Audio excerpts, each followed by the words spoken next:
Welcome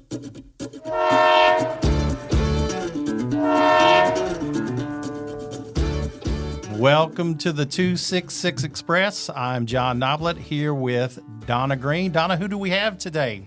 Today we are lucky enough to have our police chief, Tyson Cheek. Hi, everybody. Hey, Chief. How are you doing? John, I'm doing well, thank you. It's a great day in Sanger. It is a great day. Every day in Sanger is a great day with a few exceptions because we know we all have bad days, but maybe more good than bad, we think? A lot more good than bad. I used to have a chief that would say there's no such thing as a bad day. He was a liar, but for the most part, that things have been wonderful so far. Good. So let's talk about your reception. We know that, I know most certainly that you came on as an interim chief. We had a transition. A lot of people are very aware that we had a transition unexpectedly, and you were able to step in as interim. And during that time that you served as interim, you really locked in, and we're very, very happy that you decided to stay on as the permanent chief for us. Thank you. How's your reception been since you've been with the department? Well, the officers have been wonderful. I don't know if most people know that there was, I don't want to say mass exodus, but you lost nearly half the police department in a short span of time, shortly before and after the chief left. Those officers that stayed are dedicated to this city. They love this city. They love the work that they do. And when I came in, I think the most important thing in talking to all of them was that they just wanted the department to get better. And from my viewpoint, the important thing for them was we needed to get good people hired quickly so they wouldn't have to keep working the massive amount of time that they were working, overtime and stuff. It's not healthy, it's not good, and it's not good for a police department. So hiring good people was my priority, and I'm thankful to say that by October 1st, by the end of the budget year, we were fully staffed. And again, we selected good people to do the job for the citizens.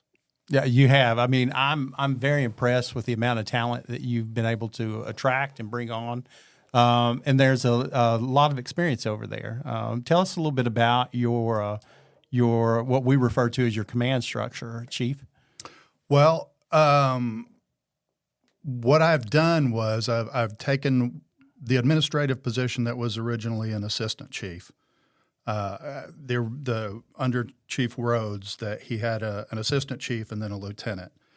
And we didn't really need that level of upward executive level thinking. So I reduced that level, that assistant chief, to another lieutenant. So now I have two lieutenants who are basically my second in commands. One is in charge of administration, and the other is in charge of patrol operations.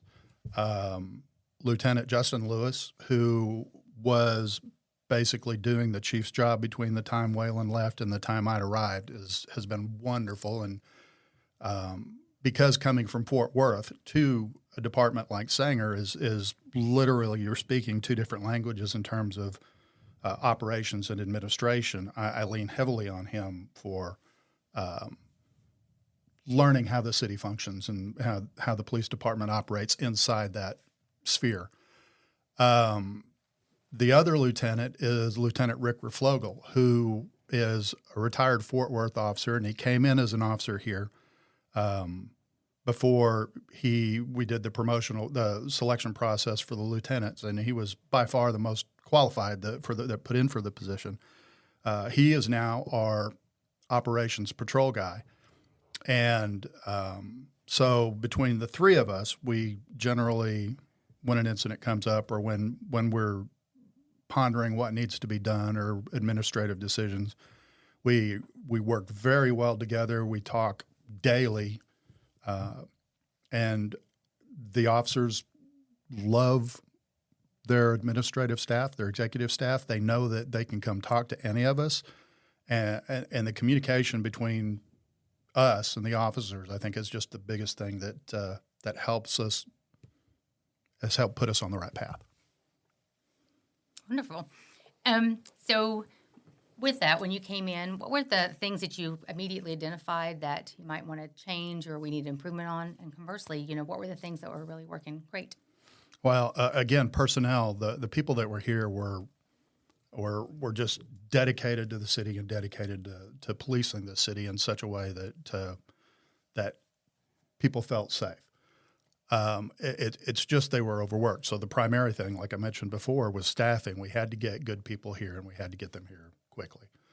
Now that we've done that, the next thing that we need to start doing is working on making sure the officers have technology that they need, making sure that they have proper equipment, making sure that the equipment is up to date and that everything looks or presents itself as a professional department. So, Chief, we hear community policing batted around quite a bit in our circles. What does community policing mean, and what does community policing mean to you? So when I started with the Fort Worth Police Department, Thomas Wyndham was the chief of police there. And while community policing actually started in other cities than Fort Worth, primarily there was the Kansas City experiment and some others, Thomas Wyndham helped develop community policing in Fort Worth to the point where Fort Worth was thought of as one of the leaders in community policing. And departments used to send their people to us to learn how to do community policing.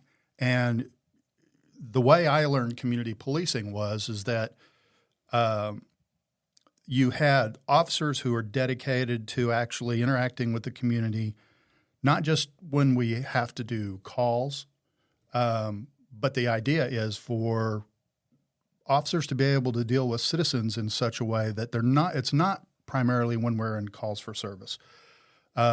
It's that community policing is your police department helping educate the citizens or the businesses or the schools in crime prevention and then helping set up means like crime watches and things of that nature where citizens can help police officers. You've got a city of around 10,000 people here, and you've got 11 officers on patrol day and night at various times. Obviously, with 3 people or 4 people on a shift, we can't be everywhere in Sanger. So the community has to be our eyes and ears. And community policing is all about that interaction to make the community better, to cooperate with the community and have the community cooperate with us to help make their city a safer place to live. So you talk about your officers and the equipment, making sure they have the right equipment, making sure they're properly trained. So what are your strategies to ensure that they are properly trained and they are properly equipped? So technology in policing is advancing at a high level. I mean, from one year to the next, what you may have may be outdated. So when you're researching these things, you need to make sure that you get quality technology that will last for most of the life cycle of stuff. For instance, tasers. We just recently acquired new tasers. The life cycle of a taser system is probably about 5 years before they come up with the newer, latest, greatest model, which the advances offer more safety and that sort of thing for officers. So acquiring that kind of technology and researching it to make sure that you're not throwing good money after bad products is a priority. We've recently acquired stop sticks to help reduce pursuits, the length of pursuits, and promote. And that's big because although we don't want people getting away, we don't want pursuits that drive all the way into Oklahoma to stop to catch criminals.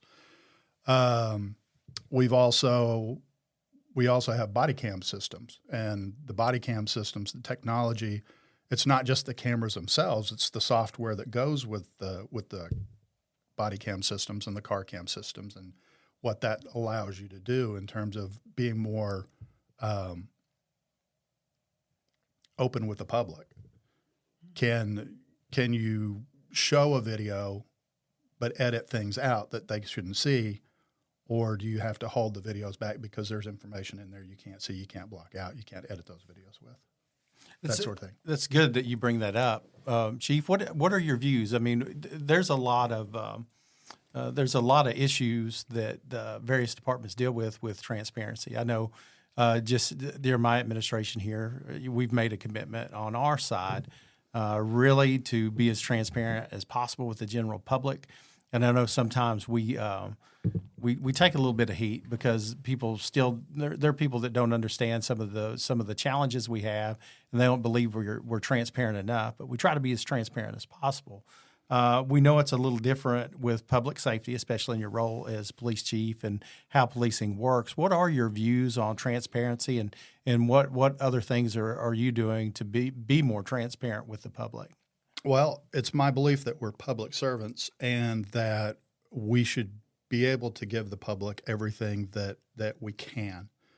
I don't think, barring restrictions from state and government levels in terms of what can be released, I think we ought to release most everything we possibly can as quickly as we can. It never serves well if you can avoid not giving people information. The longer you hold stuff that they should probably have access to, the more suspicious they begin to get, and the less trust there is in government. Mm-hmm. No, we would agree with that. Yeah, absolutely.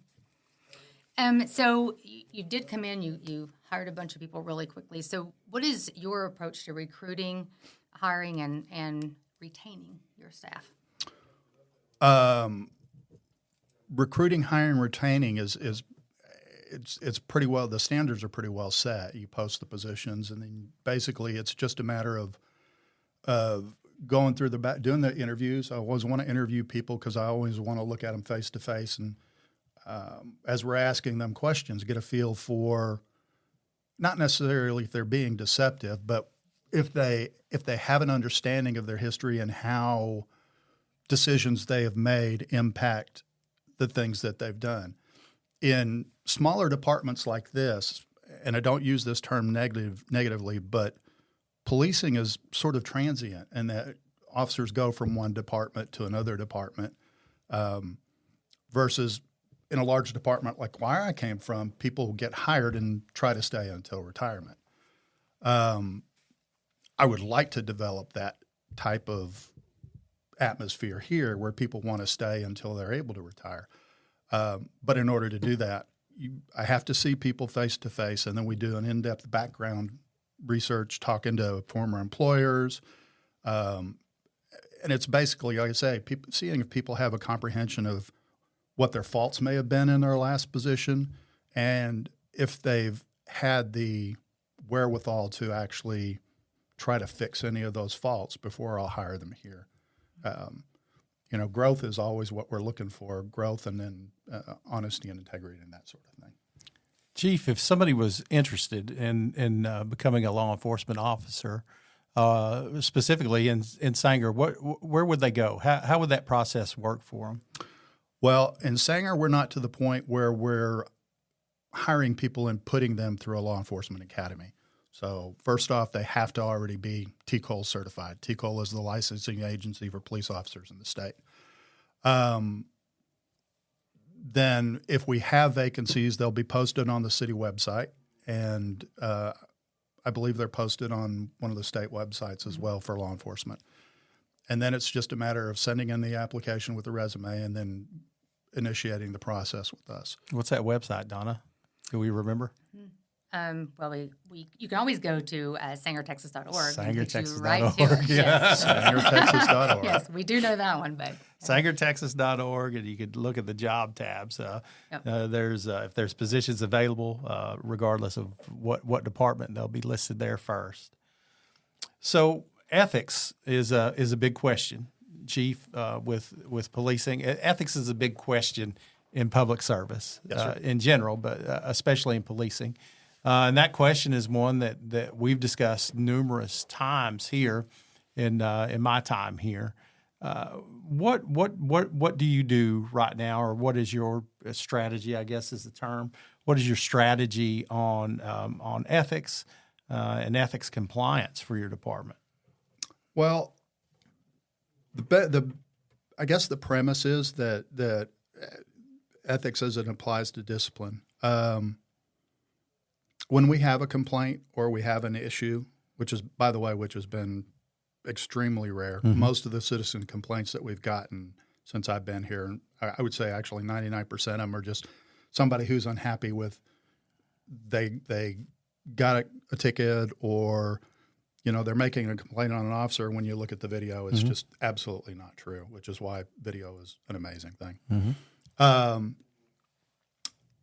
I've not had an issue here with an ethics type violation, but one of the things that I like to do is I like to be the example of what I want an officer to be. In other words, I won't not tell them the truth. I won't sugarcoat anything if there's an issue, or if I have a rule or something I want complied with. Things are set pretty straightforward. There's no equivocation in what I'm saying. And again, I mean, in terms of it's hard to actually kind of say what we have done because there hasn't been an ethics related issue. Mm-hmm. If there were, whatever it would be investigated properly and dealt with accordingly. Mm-hmm. And for us, sometimes that's not always internally, correct, Chief?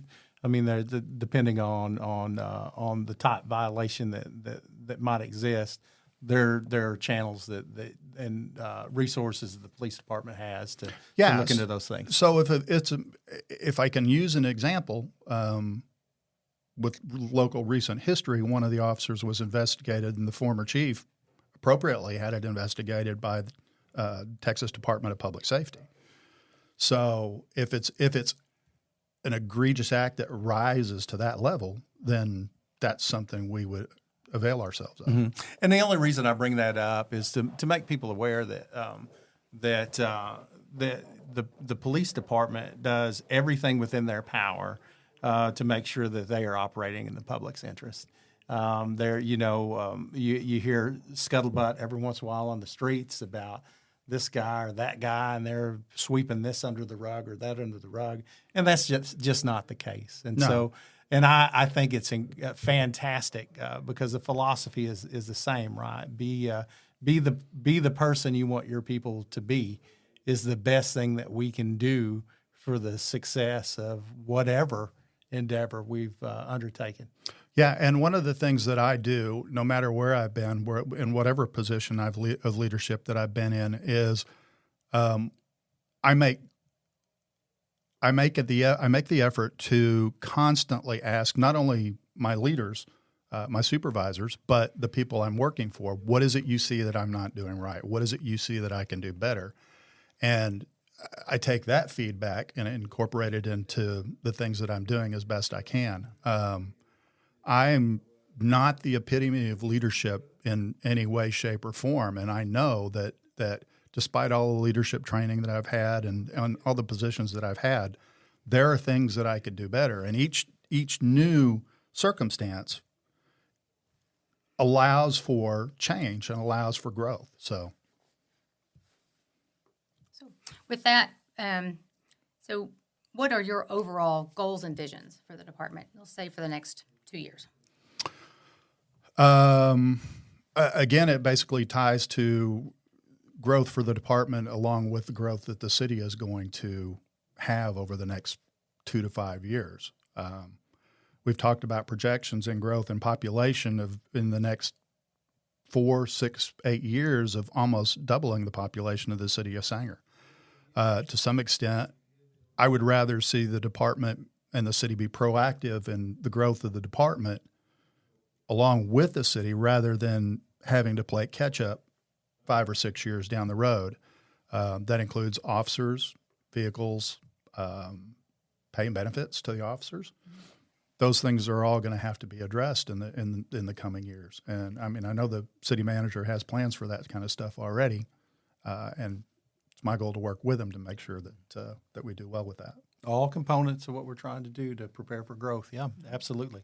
Is there anything else we haven't discussed that you'd like to convey to the public, Chief?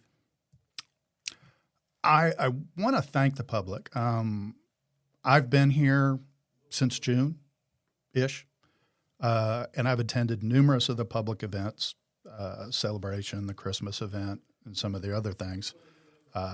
We will be doing more community-type meetings like Coffee with a Cop.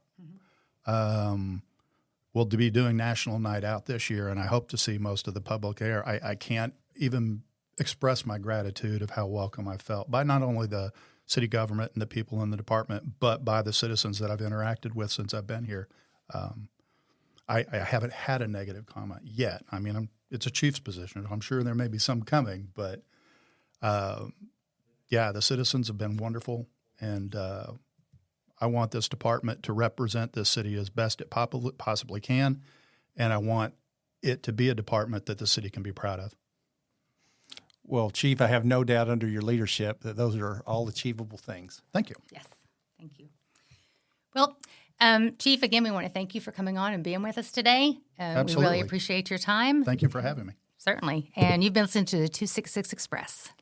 I'm John Noblet with Donna Green. And thank you so much for listening in to what's going on in our small little North Texas town. And if you have an opportunity, would you rate our podcast for us?